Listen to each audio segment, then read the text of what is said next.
Okay, punta naman tayo sa chapter 3, which is common mistakes beginner runners make. So number 1, unang-una, katulad nga ng mga diniscuss ko kanina, no, naunahan na natin, starting too fast. Dala yan ng excitement kasi. Excited ka, and then nakikita mo yung ibang runners, mga dati ng runners na talagang tumatakbo na, and then gusto mong sumabay, talagang nadadala ka ng excitement mo. And gusto mo kasi magkaroon ka ng progress kagad. Gusto mo pakita, ay kaya ko rin yan. So bakit ba problema yung ganon, yung pagtakbo ng mabilis? Yung regular na takbo mo actually is mabilis yun. Kasi nga, hindi pa kaya ng katawan mo, hindi pa adapted yung katawan mo sa ganong level ng pagtakbo. Problema yan kasi it leads to burnout. Dahil yan sa DOMS o yung delayed onset muscle soreness. Naranasan mo siguro kung nag-gym ka, binigla mo, kinabukasan masakit yung katawan mo. And sa takbo, ganon din. Kapag ka tumakbo ka, pero kinabukasan, pagbangon mo or hindi ka makabangon sa kama na parang may mga nararamdaman ka, masakit katawan, masakit ang legs. So, delayed onset muscle soreness. At yung iba nabe-burnout, alam mo yun, parang sasabihin lang, grabe, yung ginawa ko kahapon, ganito pala yung effect sa katawan ko, ang sakit. Di ba? Paano pa kaya ako tatakbo mamaya? Paano pa kaya bukas? So, burnout ka agad or meron talaga na-injured. Isa pang common na nangyayari. Injured ka agad. Kasi nga, hindi pa tama yung form ng pagtakbo.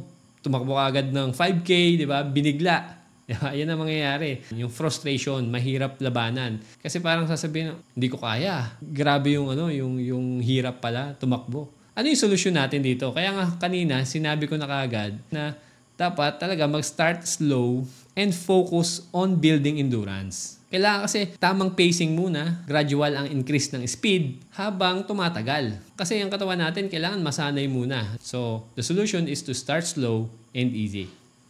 Number 2 common mistake, doing it too much, too soon. Ano yung too much? Ibig sabihin, gusto ko agad malayo o matagal ang takbo. Gusto ko agad 5K matapos or 10K agad matapos. Too soon kasi hindi pa nga ready. Diba? Binibigla. Gusto ko agad now na. Diba? Increasing the distance or frequency. Gusto araw-araw ka agad. Gusto malayo ka agad. Problema to kasi it places too much stress sa body natin. Sa mga muscles, sa mga joints. Kaya dyan nalalabas yung mga injuries natin, yung shin splints, masakit na tuhod, o yung runner's knee, or soreness kapag ka talagang in-overuse natin yung ating body and legs.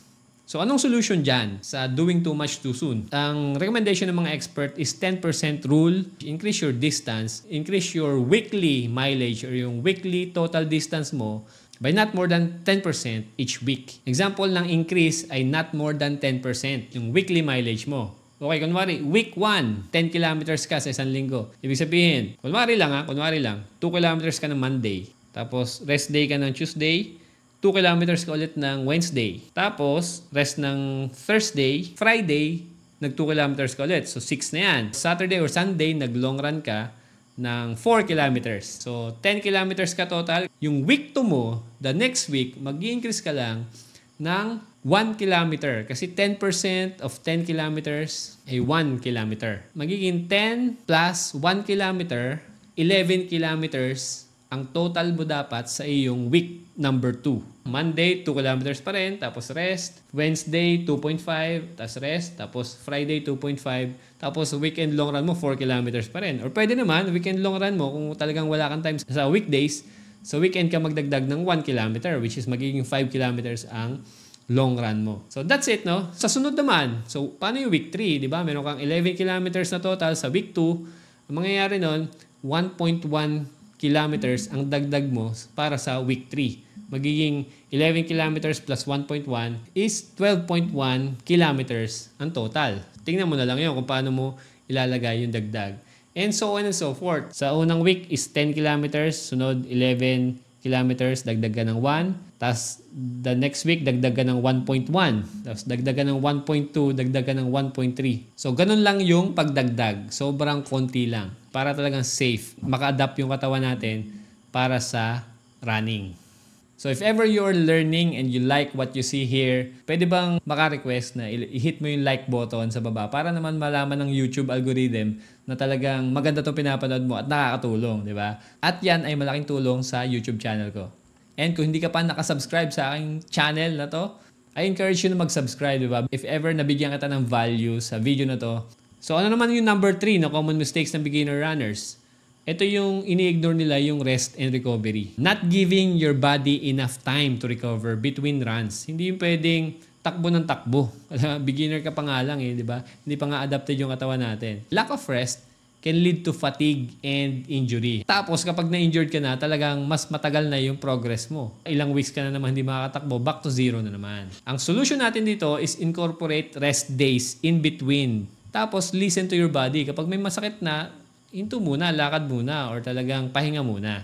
Tapos mahalaga rin na kung gusto mo talaga mag-exercise, cross-training na lang. Pwede kang mag-walking muna or mag-cycling. Pwede mag-swim or yoga. Depende kung ano yung mga cross-training na hindi running. Kasi ang sabi ko nga kanina, running is very high impact sa katawan natin.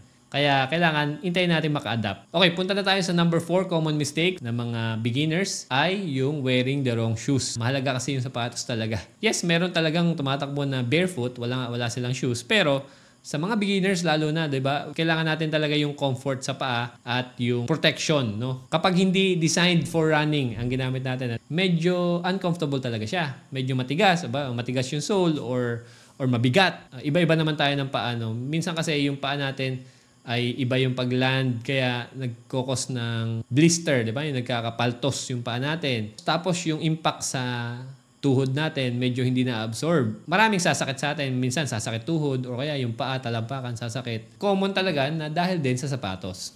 Ngayon, anong solusyon? Hindi naman talaga dapat bumili ka agad ng brand new na high-end na running shoes, di ba? Meron naman mga entry-level na running shoes na talagang comfortable din, lalo na sa mga hindi naman pro, hindi naman elite. Kailangan manalo or maka-break ng world record. No? Any shoes lang na kasya sa budget mo, pwede na yun. Basta listen to your body, walang masakit, very comfortable itakbo, okay na yan.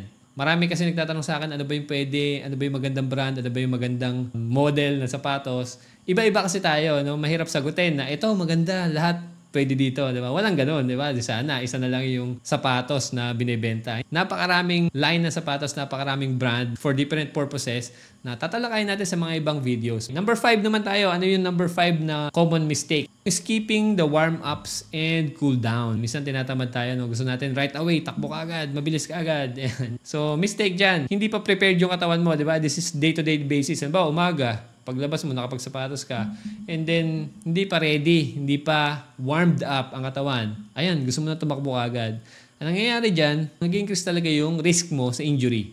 Kasi ang mga muscles natin, kailangan gigisingin mo muna. Kailangan medyo mag-init, di ba? Kaya nga warm up. Tapos mahalaga rin na mag-cool down tayo. Hindi pwedeng biglang tigil ang exercise kasi yung mga muscles natin, ginamit natin, and then bigla kang titigil. Mangyayari nun, magiging stiff. Yung sinasabi ko kanina na soreness is mas malala kapag hindi tayo nag-cool down. So, anong solution? Kailangan palagi kang mag-spend ng 5 to 10 minutes para mag-warm up. So, ang mahalaga is dynamic stretching sa warm up mo. Diba? Gumagalaw, may movement. And then, cool down afterward with static stretching naman to ease your muscles.